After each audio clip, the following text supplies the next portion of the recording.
Bonsoir et bienvenue dans cette formation Java. C'est la suite de la partie précédente qui était juste la présentation du projet que nous allons réaliser.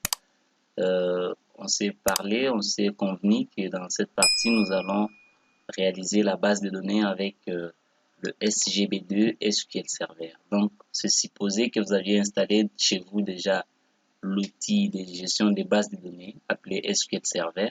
Moi ici, je vais lancer mon SQL Server. Je vais utiliser dans cette formation le SQL Server 2014, mais rien n'empêche si vous avez même SQL Server 2008, 2020, 2019 en fait, qui est la version récente à l'ère actuelle, je parle de cette formation. Il n'y a pas un problème, ça sera toujours, nous serons toujours sur la même longueur d'onde en fait. L'essentiel est d'installer le SQL Server. Mais si jamais vous voyez que ça vous complique beaucoup plus, ne vous inquiétez pas. Quand nous allons réaliser la connexion de notre application avec un système de gestion des bases de données, je parlerai un peu comment est-ce qu'on peut relier aussi avec MySQL parce que beaucoup plus de développeurs aujourd'hui, ils sont fans euh, de, en fait, disons de MySQL qui vient parfois avec beaucoup plus de serveurs et c'est un peu facile aussi à manipuler. Mais j'ai choisi dans cette formation le SQL parce que c'est vraiment parmi des questions que les gens se posent sur Internet, comment est-ce qu'on peut manipuler Java et SQL Server. Du moins, ne vous inquiétez pas, ne paniquez pas. Si vous n'avez pas le SQL Server, installez même votre LAMP, votre exemple, votre WAMP Server, votre MAP si vous avez le Mac, ou soit vous pouvez même utiliser l'outil Laragon qui vient aussi par défaut avec le MySQL. Voilà, vous qui avez le SQL Server, on se connecte. Moi ici, je dois écrire mon mot de passe.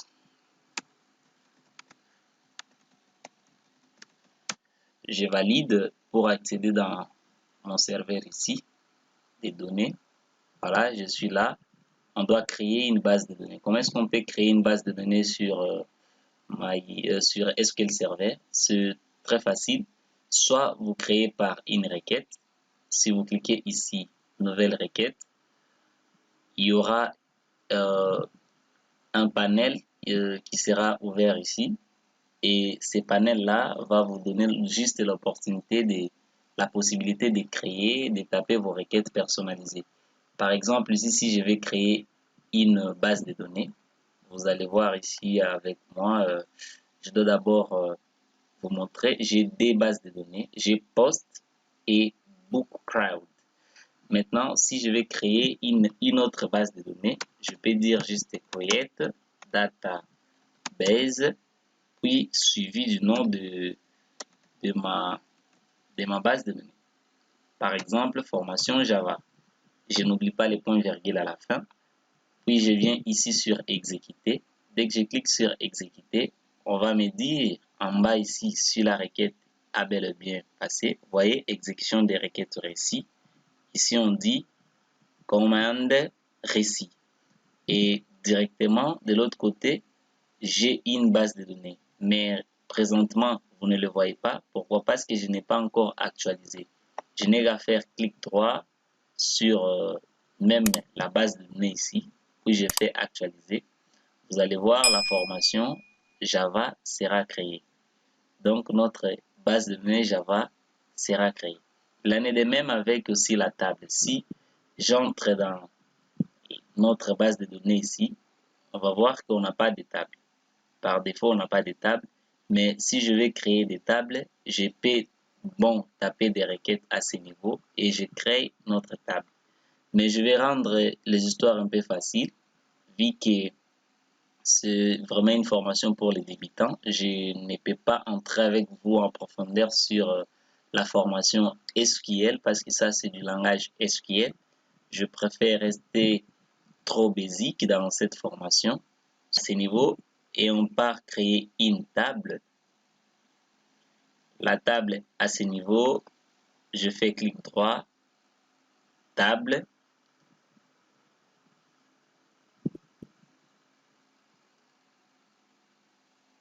Voilà, on me demande les champs. Voyez ici, nom de la colonne. J'aurai le ID qui sera du type integer. Et vu que le ID sera du type entier et aussi ça sera en auto-incrément, je dois tout simplement descendre ici et chercher spécification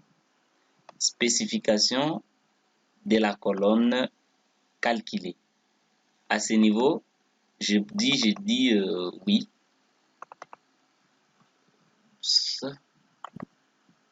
Je descends, voilà, spécification de compteur.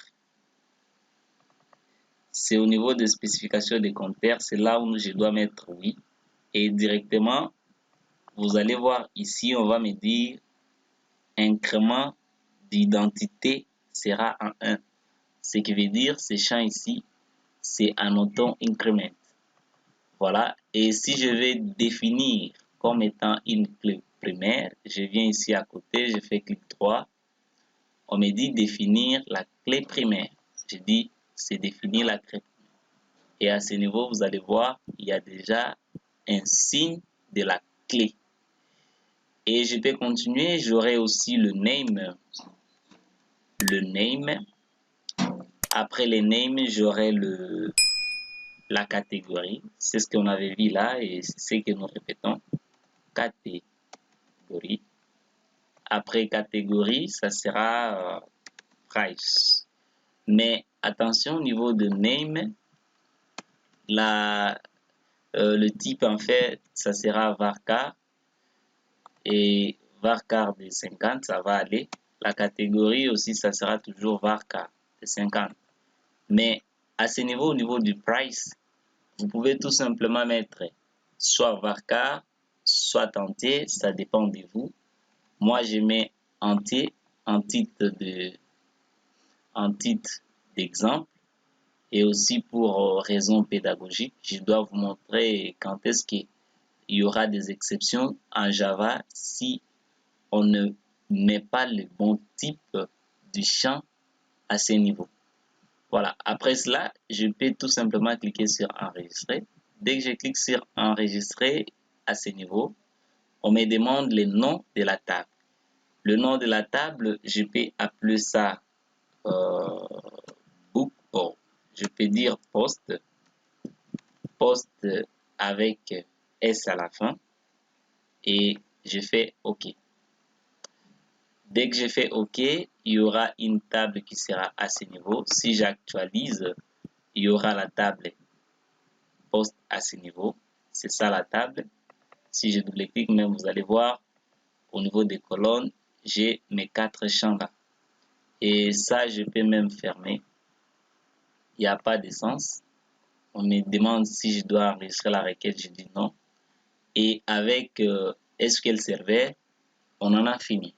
Donc c'était ça pour cette partie de création des bases de données avec le SQL Server. Ce qui suit, nous allons maintenant créer notre projet en Java et on va voir comment est-ce qu'on peut créer des interfaces et coder jusqu'à arriver au bout. Voilà.